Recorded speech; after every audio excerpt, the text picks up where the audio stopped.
if you look at this whole thing sort of dialectically, yeah, these strange contradictory things were true. You know, fake filibuster, but also, you know, progressive psychological lifeline. You know, you put all this stuff together, you can't realistically say that the thing was a waste of time or had no value.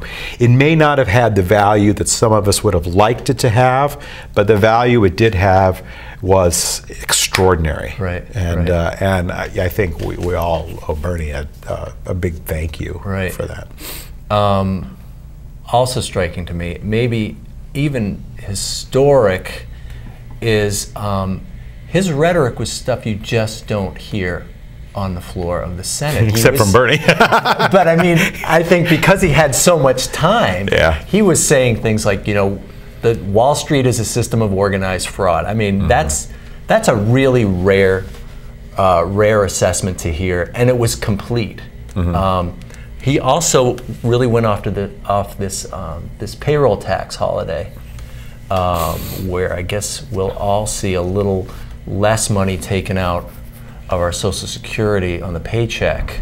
And he's really concerned that this may be the beginning of the defunding that moves towards privatization. That it's not, it's a bone in the little guy, but what does it mean big picture? All these things, I mean, they're ridiculous. First of all, we can't stand up and for progressive taxation now, so we're going to kick it to 2 years from now, another election, a key election, when Obama himself is on the line. Please, you know, that's an insult. I mean, the Republicans are laughing all the way. We're talking about Social Security is not viable. What are we going to do? We have to save Social Security. So what do? We yank money from it. It's, you know, this is it's astonishing how, quite frankly, it's astonishing how politically inept the Obama administration has proven to be, after being so within the Democratic Party context, and then after the primary, really to the greater, the greater population, how electorally and politically adept they seem to be getting elected, and attuned to the mood of the country. They can't seem to find that. I mean, public outrage seems to be kind of universal in this sort of post-bankster economy that we have, but they can't seem to press that. Well, it's because, like I said, this is not a pragmatic administration politically. This is a dogmatic administration. They have their line, they have their dogma, they're sticking to it, and they are continuing to try to jam the American pulse, this round peg, into this square hole relentlessly, and they keep going and going and going with it. They're not stepping back and truly being pragmatic as they claim to be, looking at these things on a case-by-case basis, getting a sense of what the populist themes that go beyond left and right, that really motivate and really appeal to Americans of if not every political stripe, at least most political stripes, and working with those and responding to them. They have their theme, they have their view of what good politics is, of what America wants, and wham, wham, wham, they're just trying to hammer it in. And they work against themselves, because I do believe that a lot of their goals ultimately, Obama got to play shaper of worlds and make his perfect world. It wouldn't be exactly what I would make, but it would certainly be a lot closer than somebody like John Boehner would. So he works against his own interest with what has become just a relentless dogmatic approach. Right. That's looking like in 2011 in Washington, they'll move to Vermont, a recipe for just complete stagnation, or you think he'll actually find a number of issues? I'm thinking of like Clinton with welfare reform, and just finding a number of issues where he can buddy up to Republicans and a good percentage of the Democratic caucus and continue to leave the progressives out in the cold. Is this the recipe we're looking at, this tax cut bill? Is he actually, or is this just going to be, he's going to be spoiling for that fight, he claims, and then he can be Well, things like the tax cut bill, the pay freeze for federal employees, in a sense, he's already gone to the welfare reform. So where he goes next, I don't know. I think at best we're looking at stasis. My fear is that this administration is going to reject the idea of stasis. They're going to see stasis as the ultimate election loser, so they're going to have to, as they feel, create something to run on. And they're still trying to appeal to both the right, but also the simplistic view of what independents are. You know, a lot of moderates, they desperately want to believe that independent equals moderate. And independent equals a lot of different things. Right, There's right. a lot of different people identify themselves as independents. Sure. Again, if the themes that tie them together tend to be populist ones, but even then, I mean, you got people all over the map. So, but that insistence that independents equal moderates, we have to appeal to moderates, therefore we have to, you know, here we go again with the round peg in the square hole. I've seen polling actually that he's losing moderates, so their definition of independence, their definition of independence doesn't seem to actually match the interestingly the enough, there's a more recent poll that was a sort of, you know, who should take more of a lead in running the country, you know, the Republican House majority or the president, and the results say the president, which the media is calling counterintuitive compared to the election results. It's really not. I mean, the fact is that the electorate that came out to vote, that put this historic Republican majority in, was not the same electorate that voted 2 years ago. Right. I mean, across the board on demographics that generally favor Democrats, you know, Hispanics, blacks, women, young voters, all those demographics were down 5 to 8%. Yeah. While you have, you know, like older voters were up. This was a different electorate. So with that in mind, there's, you know, that poll that is still wary of this Republican majority. This is not a contradiction. The trick is going to be making sure that that 5 to 8% doesn't stay at home. And this last election, they didn't feel like there was anything worth getting out to vote for. Right.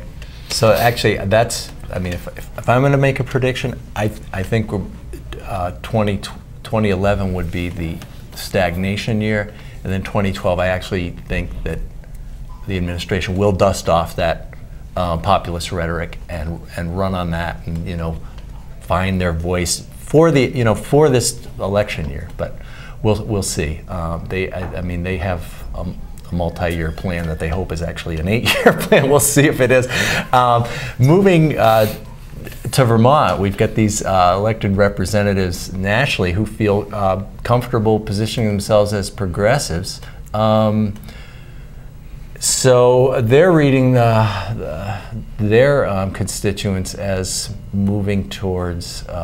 We're looking at a Democratic governor. Hallelujah! And I wonder if you see Shumlin's victory as a vote for single payer and making sure we shut down Vermont Yankee, or was it really just a personality contest where, what, 3,000 more people liked him? Or? Oh, a little from column A, a little from column B. I mean, the thing is, an election this close, no matter who wins, you know, there's no mandates. There's no, the people have spoken. You know, the people spoke, and it was all a big, I'm not going to say mess, but it was closely divided. Right. Having said that, you know, Shumlin was very, very clear about what he was running on. You know, he was running on a single-payer healthcare system. You know, he's you know, I think it's incumbent upon him to move forward because, you know, like any incumbent, well, at least especially after their first, you know, that first sort of probational period before they come against their first, you know, their first challenge, their first re-election, you know, he's going to need to show that he can deliver. Now, does anybody really expect us to have single-payer health care in the next 2 years? No, honestly, and that was said over and over again during the campaign, and people would say, you know, to Peter in these debates, you know, are you saying we're really gonna? Do you really think we can have this? And you know, and what he would say was, I'm saying I will do everything I can to make that happen as soon as possible, and that was wise, and that was true, and I think, you know, he's got a team in place that's going to follow on that, and it's hard to overstate the significance of this particular point of policy, that he ran on this and that he won on this, because he's going to have to bridge a gap that is never really bridged. especially in Vermont, where that gap is really polarized institutionally.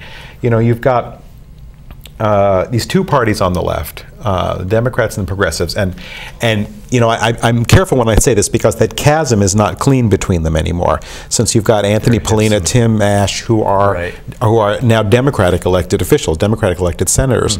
So the lines are fuzzy there, but there are still, you know, historically some points of distinction there where they'll have this similar rhetoric. You know, you give Democrats the control, you give Democrats the power, they start mistrusting their own rhetoric, they get a little scared, they move slowly, cautiously, they're like, oh geez, now what do we do? You know, we got to try to get that. Boy, that'd be great, but I don't know how to get there. Well, yeah, but also I don't think more than that so much as often it is fear and almost sort of a self-doubt. You know, we're going into uncharted territory. What do we do? And it creates a paralysis, makes them vulnerable to, you know, the Chamber of Commerce or whatever. And then you've got the other extreme, the sort of the other stereotype is the progressives that are just like, just do it, just do it, just do it. Well, what does just do this already? What does just do it mean? I don't know, just do it. You know, there's no good blueprints, but there's just a lot of like, just run into it, just close your eyes and go. And the only reason we don't have it is that we don't have it. And so these are the two ends. And Shumlin is got together, I think, a pretty good team to do this. He's going to have to find a way to bring those two pieces together into a functional, you know, a functional process to actually build the progressive solution pragmatically. And it's too easy for these two groups just to go poof and yell at the other. And here we go. He's gonna have to build a bridge. And if he can pull it off, and I actually think he understands the challenge to this, but if he can pull it off, that'll make for a tremendous legacy. Yeah, and there's a huge hole in the budget waiting for him. There's a hole in the budget waiting for him. There is potential to. You know, there are of course potential savings in a better system, although they're not going to be up front. But there is I think potential to modify the revenue system and get some you know, make it more progressive. You know, tap some more revenue in there, especially if the economy is in fact turning around. And it's a unique moment to do it too, because you do have these connections now between the Democrats and the progressive. The chasm, you know, outside of Burlington, where it's constant bloody partisan warfare, but the chasm, for the most part, has a strong bridge across it now. So there's, you know, he can plug into both sides of that and really take the best of both and make it work. And he's met with Obama, as I guess all new governors did, and he came away pretty optimistic, saying that they see the states as these breeding grounds for new ideas, and I think we can get a federal waiver. I don't think the waivers are going to be the problem, because there's pressure with all the dynamics of the healthcare debate going on right now, and so many Republican governors, Republican legislators, in different states in open rebellion against the Obama healthcare reform. There's a lot of push for folks to have room to do their own thing. So the push for waivers is coming from both sides. And as we know, Obama's inclined to defer when possible and get you know, get that positive mojo with the right. I mean, you know, one of the other, you hear Peter Shumlin talking about wanting waivers so he can use this federal health care money in different and creative ways. You know, who's the other name that you hear often saying the same thing, making the same request / demand? Governor Perry of Texas, who's, you know, arguably the hardest right governor in the country, who was, you know, waxing, you know, positive about seceding because he didn't like Obama so much. So there you go. I think that'll happen. I think that'll be, frankly, the easy part.